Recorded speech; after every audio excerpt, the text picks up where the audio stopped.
જયંતિ રાજકોટિયા આર્થિક સંકટમાં ફસાયાની પરસોત્તમ પીપળિયાએ મૂકી હતી પોસ્ટ।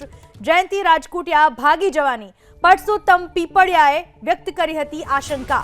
જયંતિ રાજકોટિયા રૂપિયા ચૂકવી રહ્યા છે એ દાવા પર અનેક સવાલ। જયંતિ રાજકોટિયાને જાહેરમાં ડિબેટ કરવા પરસોત્તમ પીપળિયાએ આપ્યો પડકાર। રાજકોટમાં 2 ફાઇનાન્સ પેઢી કાચી પડી હતી। વિરાણી હાઈસ્કૂલના ટ્રસ્ટ સાથે સંકળાયેલી એક પેઢી પડી હતી કાચી। મોટી રકમના મની લોન્ડરિંગની પરસોત્તમ પીપળિયાએ વ્યક્ત કરી આશંકા। વિરાણી ટ્રસ્ટમાં ટ્રસ્ટીઓમાં ફેરબદલ શંકાના દાયરામાં વિરાણી ટ્રસ્ટના આર્થિક વ્યવહારોની તટસ્થ તપાસ થવી જોઈએ। વિરાણી ટ્રસ્ટના હેતુની તલસ્પર્શી તપાસની પણ પીપળિયાની માગણી। જે વિરાણી હાઈસ્કૂલ ટ્રસ્ટની જમીન બારોબાર વેચી મારવાની એક આખી વાત સામે આવી હતી, તેના કનેક્શન છે દૂર દૂર સુધી જોવા મળ્યા અને કેટલાક લોકો છેતરપિંડીનો ભોગ બન્યા હોવાની પણ વાત સામે આવી।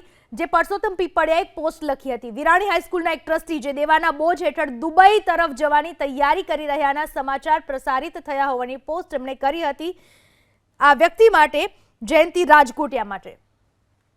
સાહેબ, તમે બધું જાણો છો, ખાસ કરીને તમે ગઈકાલે પોસ્ટ મૂકી હતી, આખી હકીકત શું છે?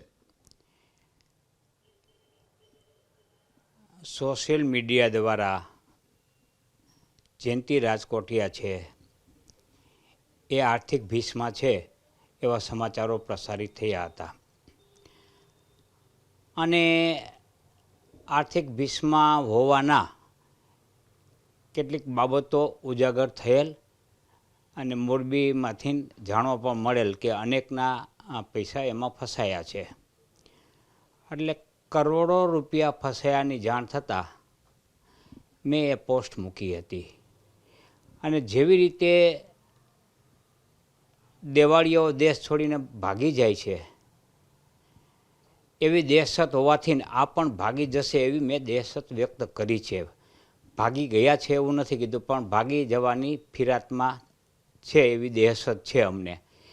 કારણ કે આપ જુઓ છો કે જે લોકો બેંકના હોય કે બીજા પૈસા જે બાકી હોય અને ઉઠમણા કર્યા હોય એ દેશ છોડીને ચાલ્યા જાય છે। અહીંયા કાલે એક ન્યૂઝ ચેનલમાં જયંતિ રાજકોટિયાએ કબૂલાત કરી છે કે મારે હજુ 300-350 કરોડ ચૂકવવાના બાકી છે અને હું ચૂકવી રહ્યો છું, પરંતુ એના ઉપર ઘણા પ્રશ્નો છે। એ જો જયંતિ રાજકોટિયા હરૂભરૂ ડિબેટમાં આવે તો મારી દ્રષ્ટિએ આમાં ઘણું બાબત ઉજાગર થઈ શકે એમ છે। રાજકોટ શું કનેક્શન છે? લોકોને જાણવામાં એમાં રસ છે, કેમ કે રાજકોટના એક મોટા ગજાના ફાઇનાન્સર થોડા સમય પહેલાં તકલીફ એને પડી ગઈ હતી। અમુક લોકોના રૂપિયા નીકળ્યા, જે સક્ષમ લોકો હતા એના રૂપિયા નીકળી ગયા છે, જે હજી પણ અમુક લોકોના રૂપિયા। રાજકોટ સાથે શું કનેક્શન? રાજકોટમાં એક ફાઇનાન્સ પેઢી કાચી પડી, 2 ફાઇનાન્સ પેઢી કાચી પડી હતી। એમાં એકને વિરાણી હાઈસ્કૂલના ટ્રસ્ટ સાથે સંબંધિત છે એવા વ્યક્તિની પેઢી રાજકોટની કાચી પડી અને રાજકોટિયા છે એ પણ વિરાણી હાઈસ્કૂલ ટ્રસ્ટ સાથે સંકળાયેલા છે, એ પણ પેઢી કાચી પડી। એટલે આ બંને વ્યક્તિઓ એક ટ્રસ્ટમાં છે અને બંને વ્યક્તિઓ સાથેના વ્યવહારો છે તેવું રાજકોટિયા ખુદે કબૂલ કરેલ છે કે મેં રાજકોટની એક પેઢીમાં રોકાણ કરેલ અને તેને આર્થિક સંકળામણ આવતા તેઓની અસર મારી ઉપર થઈ છે તેવું ખુદ રાજકોટિયા જણાવી રહ્યા છે।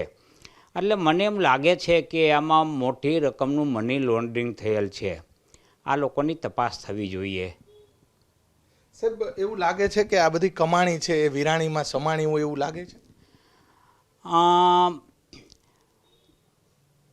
કોઈપણ ટ્રસ્ટમાં રાતોરાત ફેરફાર થાય અને એક પરિવારના ટ્રસ્ટીને બદલે બીજા ટ્રસ્ટીઓ આવી જાય તો એ શંકાના દાયરામાં તો છે જ।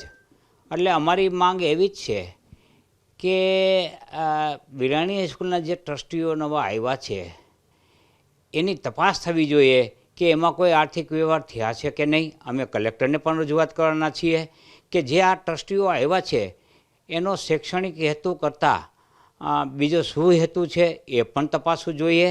આ બધી બાબતો અમે કલેક્ટરને રજૂઆત કરવાના છીએ। બરોબર. તો સાહેબ એમને એવી પણ વાત કરી છે કે અમુક લોકોના રૂપિયા આપી દીધા છે અને અમુક લોકોને જે રૂપિયા આવનારા દિવસોમાં આપવામાં આવશે. તમને લાગે છે કે બધા લોકોને પોતાના એમને ખુદે કબૂલાત કરી છે કે મેં જે રૂપિયા પરત આપ્યા છે એમાંથી 30% કે 50% હેરકટ લઈને આપ્યા છે, એટલે કે કુલ જે રકમ હતી એના 30 અને 50%માં સેટલમેન્ટ કર્યું છે. એટલે આ સેટલમેન્ટ કર્યું તો કોકના 70% ડૂબ્યા ને કોકના 50% ડૂબ્યા, એ તો જગજાહેર છે, તે પોતે કબૂલે છે. એક ચેનલના ન્યૂઝમાં પોતે કબૂલ્યું છે કે હું 30થી 50% સુધીની રકમ ચૂકવતો, એટલે બાકીની રકમ છે એની હેરકટ લીધી. હેરકટ એટલે મુંડન કર્યું. જે કોઈ ઇન્વેસ્ટરો છે એનું મુંડન 70%થી માંડીને 50% સુધીની રકમનું મુંડન કરી નાખ્યું છે. તો આવા લોકોએ ટ્રસ્ટીઓ તરીકે રહેવું જોઈએ નહીં, આવા લોકોને કોઈ હોદ્દાઓ આપવા જોઈએ નહીં, અને તાત્કાલિક અસરથી જ્યાં સુધી પોતે નિર્દોષ સાબિત ન થાય ત્યાંથી પોતે જ રાજીનામું આપી દેવું જોઈએ અથવા તો આને ખસેડવા જોઈએ. સાહેબ શું લાગે છે કે જે લોકો ને પૈસા આપેલા છે એ લોકો કમાણા પણ હશે આમાંથી, અને એવા મોટા માથાઓ પણ અંદર સામેલ છે કે રાજકોટની અંદર જે રીતે થયું કે ઘણા બધા લોકોના રૂપિયા હલવાના હતા પેઢીમાં, તો આવું પણ કહી શકાય ને કે જે લોકો કમાણા છે એ અમુક ટકા રકમ જતી કરશે. એમને એમ કીધું મને ધંધામાં ખોટ ગઈ. અહીંયા મારી દ્રષ્ટિએ ધંધામાં નહીં, ગોરખ ધંધામાં ખોટ ગઈ છે. કારણ કે 80,000 દઈ અને 80,000ની ચિઠ્ઠી બનાવીને 8 લાખ લેવા, એટલે રોકડની મોટી રકમની લેવડ દેવડ થઈ છે, મની લોન્ડરિંગ થયું છે એવું પ્રથમ દર્શનીય જણાય છે. આની તપાસ થવી જોઈએ. અને આના કનેક્શન દુબઈ એટલા માટે નીકળે છે કે શ્રેયાંશ શાહ ત્યાં દુબઈ છે, અને જે વિરાણી હાઈસ્કૂલના જે મુખ્ય ટ્રસ્ટી હતા અને એનો આખો પરિવાર ટ્રસ્ટમાં તો એ નીકળી ગયો અને એક શ્રેયાંશભાઈ જ રહ્યા. એટલે આ બધાનું ત્યાં જે દુબઈ છે શ્રેયાંશ વિરાણી, એની પણ તપાસ થવી જોઈએ.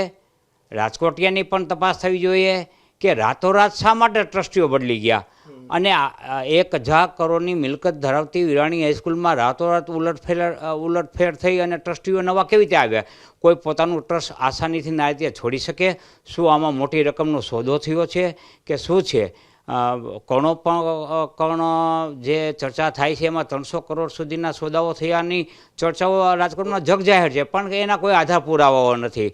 એટલા માટે થઈને આપણે અમારી વિદ્યાર્થીઓની એક માંગણી છે કે માંગણી કરશું કલેક્ટર સમક્ષ કે આની ઊંડી તપાસ થવી, આ બધાનો નાર્કો ટેસ્ટ થવો જોઈએ અને સત્ય બહાર લાવવું જોઈએ, કારણ કે એ જનહિતમાં છે.